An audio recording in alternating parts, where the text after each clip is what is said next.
Basically tonight at the City Council meeting, what will happen is they will have a reading of the ordinance that they intend to pass. It was passed unanimously in Finance Committee earlier today, and then more than likely the sponsors of the ordinance will have a few words, speak a few words about the ordinance, why it's important, and then we're not sure if it's actually going to go up for a vote or not, but we look for a very close number, whether it's 18 or a unanimous vote. It will definitely pass this evening, which is extremely important for the transgender community.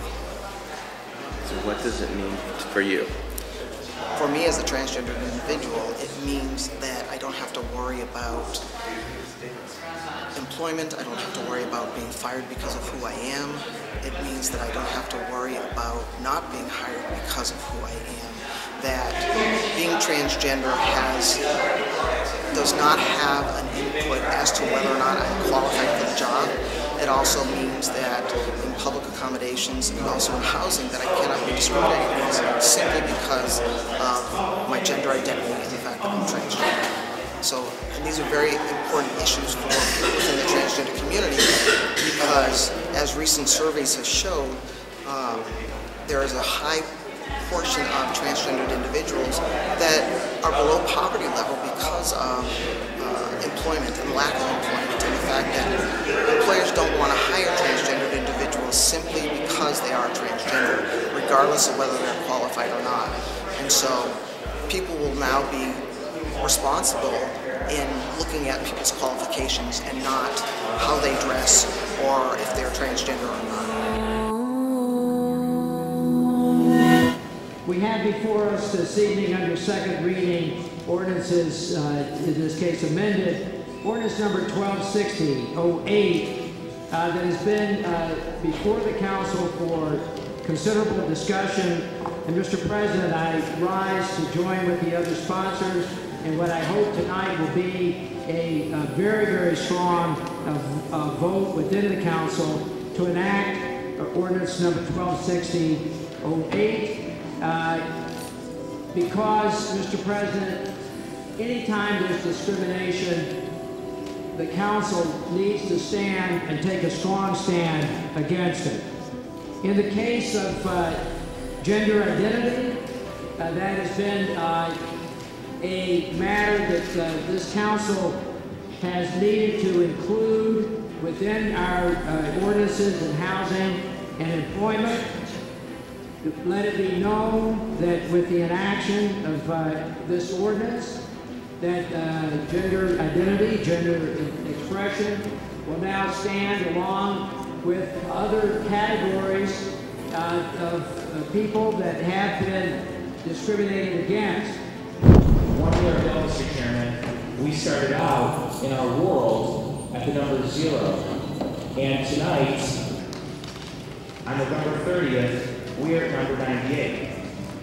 That number, Mr. Chairman, directly correlates to the number of people in our world who have been killed because they happen to be transgender. Those numbers don't only equate to the United States, they're worldwide, but Mr. Chairman, we can talk about the many ways that people die. When you get kicked out of your apartment because your landlord thinks you're funny. When you get fired from your job because you may have a lisp, or you may act or dress differently or think differently or be differently, it is, in some ways, Mr. Chairman, a murder of a person's spirit. And while tonight, Mr. Chairman, we recognize that the piece we have before us is an imperfect piece, as every piece of legislation is, because it's wrought by human hands, we know for a fact, Mr. Chairman, that tonight, when Mayor Jackson, or tomorrow when Mayor Jackson signs this piece, the City of Cleveland will be one step further toward protecting our transgender brothers and sisters.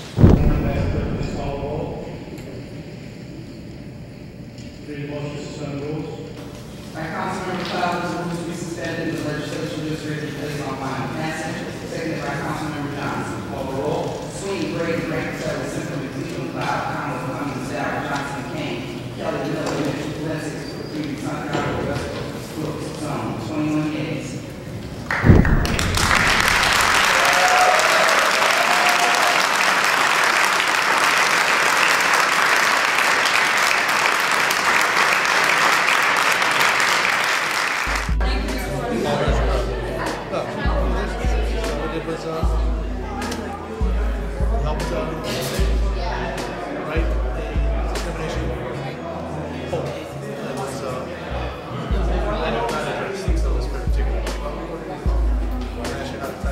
was so important that this vote came down tonight, and the fact that it was unanimous is just very overwhelming because it shows the support of not only City Council, but City Council President, as well as the Mayor. And I can rest assured tonight knowing that my brothers and sisters who live and work in Cleveland as well will wake up tomorrow morning almost like a brand new day because they will have protections. They won't have to worry about being fired.